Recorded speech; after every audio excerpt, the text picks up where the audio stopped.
now, and we are racing. It's Gianmarco Ercoli and Vittorio Garelli side by side as they approach the first corner. Liam Hazeman's in third place. They're trying to get to the inside of Vittorio Garelli, but no. Anthony Kumpen in fourth position. Fifth and sixth place, I believe that's... is that the 18 of Maggi? Yes, Giorgio Maggi from 8th on the grid is there in 5th, maybe 6th position.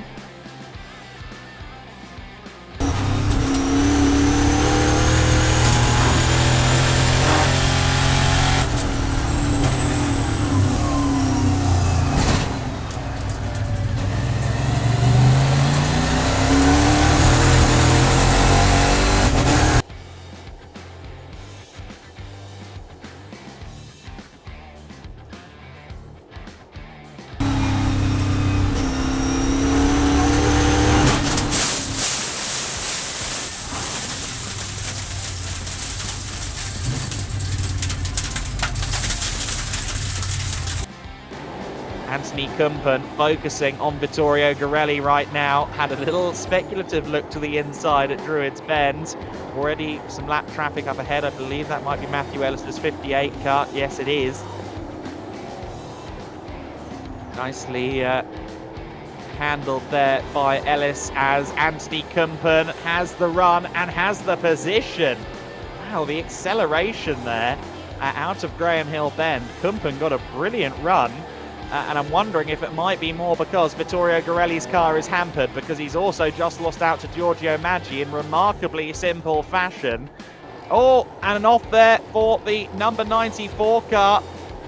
That was Alina Leubneger having an issue there at Graham Hill Bend. Whether she fell or whether she was pushed, we don't know.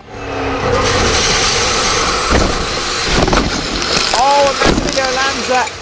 That's at Paddock Hill Bend.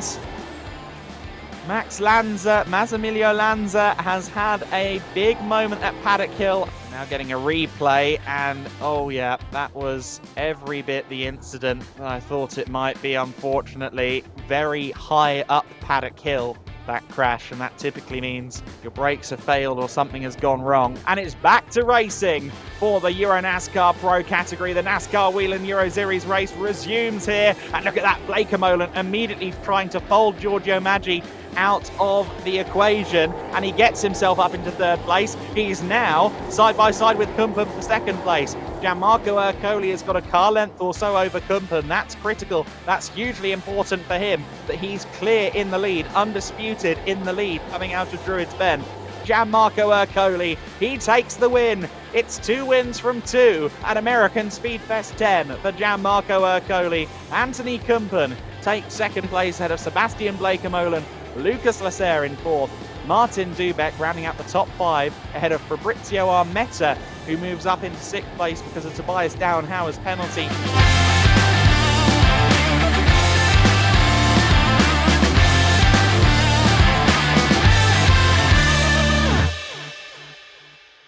On wet conditions, the outside line is sometimes favoured. So can Paul Giffreau get a good start here?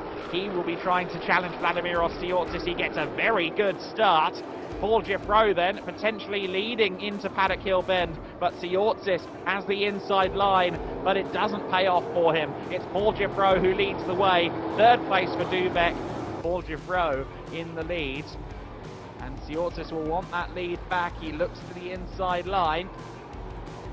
And again, very much making his intentions clear, but the threat is being staved off very well indeed from Paul Giffreau so far. The defensive driving out of the number 3 car is very impressive. However, Siortsis seems to get the better run out of quite a few of these corners around this 1.2 mile, 1.9 kilometre circuit.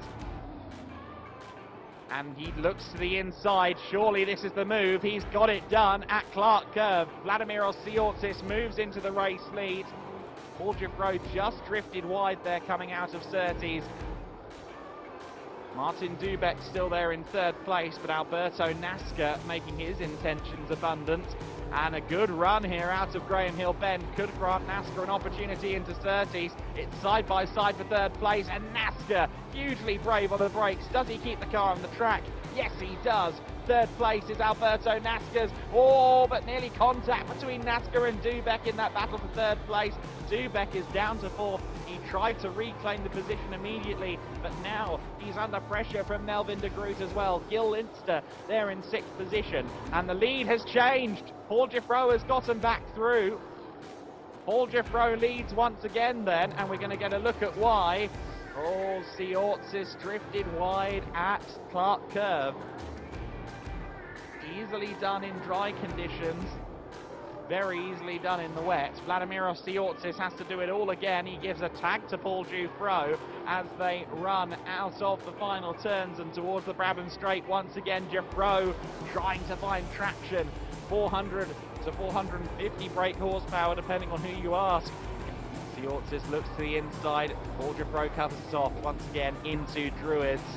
And NASCAR is right there with them now. That gap is no longer 4.5 seconds, it's 2.4, and it's only coming down as they're side by side once again. Siortzis has the door pried open there on Paul Giffreau, and Siortzis once again gets through into the lead. Paul Giffreau then has lost the lead for a second time. Siortzis now really needs to get away from Giffreau as quickly as possible before Alberto NASCAR joins the party. He's going to hope that Giffreau and NASCAR start fighting for second place. Here comes Melvin de Groot, though. He's on the grass. Goodness me, that's brave. He gets past Martin Dubek there. And well, there's the bravest overtake of Speedfest weekend. Fourth place for Melvin de Groot then. He still leads Legend Trophy. That's not in doubt right now, but he's all the way up into fourth place. We saw some good pace from Melvin in the early stages of the race. Let's see what he can do now that he's got some clear track ahead of him. Although Martin Dubek, I'm sure, is going to try and retaliate. Vladimir Siortzis, I'm sure he would have been worried after this car broke down in qualifying for EuroNASCAR 2, and then again in the race for EuroNASCAR Pro yesterday, but it's been bulletproof across the EuroNASCAR 2 races. Vladimir Siortzis continues his streak of victories. It's 4 from 4 for Vladimir Siortzis in the 2023 EuroNASCAR 2 season.